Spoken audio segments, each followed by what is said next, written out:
皆さんこんにちは。今回は SLS ロケットについて解説していこうと思います。SLS とはスペースローンチシステムのことで、アメリカの NASA で開発された大型ロケットです。アルテミス計画という有人月面探査プロジェクトにおいて、宇宙飛行士を月まで運ぶのに使われる予定です。では早速詳しく見ていきましょ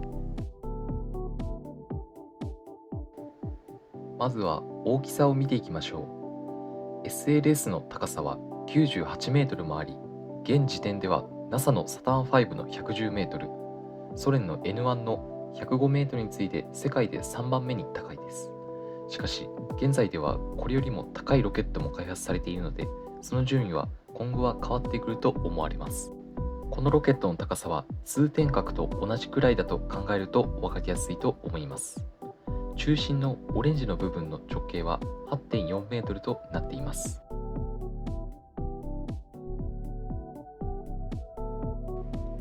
SLS は実はスペースシャトルの発展版という位置づけで開発されており、ところどころにその要素があるので、それも踏まえて構造を見ていきましょ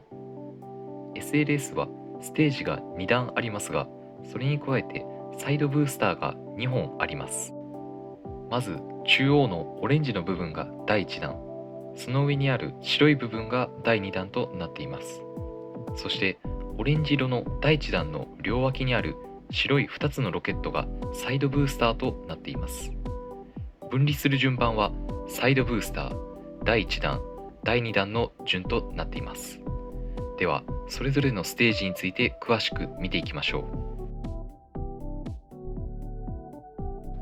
サイドブースターは打ち上げる最初の段階で点火されます。固体燃料を使用したロケットとなっており、スペースシャトルで使われていたものと同じものが使用されています。スペースシャトルの時との変更点は、回収のためのパラシュートが搭載されていないこと、全長が少し長くなっていること、その他細かいところでも改良されているという点です。第1弾はSLS の大半を占める場所で、打ち上げの最初の段階でサイドブースターとともに点火されます。燃料は液体水素、酸化剤は液体酸素を使用しています。エンジンには4機の SSME RS25 を使用しています。SSME とはスペースシャトルのメインエンジンのことで、同じものを SLS でも使用しています。このエンジンについてはまた別の動画で解説しようと思います。第1弾は低温の燃料が蒸発しないようにオレンジ色の断熱材が表面を覆っており、これもスペースシャトルの燃料タンクと似ています。第2弾は第1弾を分離した後に有人宇宙船を月まで運ぶ役割をしています。燃料、酸化剤は第1弾と同じですが、エンジンは RL10 というものを使用しています。このエンジンはエキスパンダーサイクルという非常に珍しい仕組みを採用していたり、真空の宇宙空間でエンジンを作動させるため、エンジンのノズルの形が真空空間用に大きくなっています。SLS は地球の低軌道に95トンの物体を運ぶことができます。月へは27トンの物体を送ることができます。これは象4から6頭分ぐらいの重さです。そう考えるとかなりの量を月まで持っていくことができますね。SLS は主にオリオン宇宙船という有人宇宙船を搭載することとなるようです。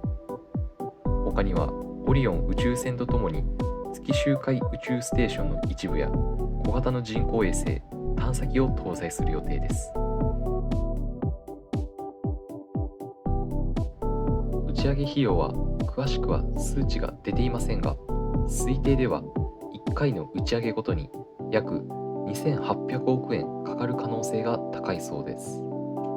まだ打ち上げていないということもあり、定期的に打ち上げていけば価格は下がると思いますが、それでもかなり高額です。比較対象があまりありませんが、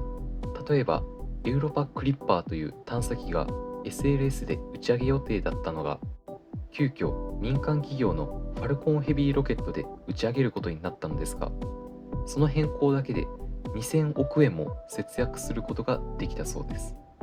これはなかなか衝撃ですね。SLS の打ち上げ費用がどれほど高いかがわかると思います。スペースシャトルの部品を流用することでコストを削減するはずでしたが、開発が何年も遅れていることに加え、このロケットが使い捨てロケットだということもコスト高の要因となっています。今は民間企業を中心に再使用型のロケットが主流となりつつありますが、 NASA は未だに使い捨てロケットを開発し続けており、 SLS も例外ではありませんでした。使い捨てロケットは今の時代ではコスト面では競争力をあまり持たず、再使用ロケットが価格を持ってても圧倒的に安い状態となっています。そのため SLS はたびたびこのことが原因で批判されたり開発中止を訴える人も少なくありませんでしたが、このクラスのロケットの数が少ないということもあり、なんとか実用化はされる予定です。SLS は派生型がいくつか存在します。まずは今まで説明してきた基本型のブロック1、そしてより燃料を積んだブロック 1B、より改良されたブロック2があります。基本的には見た目は変わりませんが、派生型の方が高さが少し高くなっています。ブロック1はオリオン宇宙船のみを搭載しますが、ブロック 1B はオリオン宇宙船に加え、月周回宇宙ステーションのモジュールも一緒に搭載できます。いかがでしたでしょうか。 SLS は NASA の新型ロケットとして世界中に注目されています。世界最大級のロケットなので、今までカバーできていなかった大型ロケットの枠を埋めることができ、宇宙開発の特定の分野に多大な貢献ができるといういい面もありますが、昔から変わらない技術を使う分、コストがとても高く、シェアを今後獲得できるか心配という面もあります。このロケットが果たして今の時代に成功するのかどうか、今後も見ておきたいロケットです。ご視聴ありがとうございました。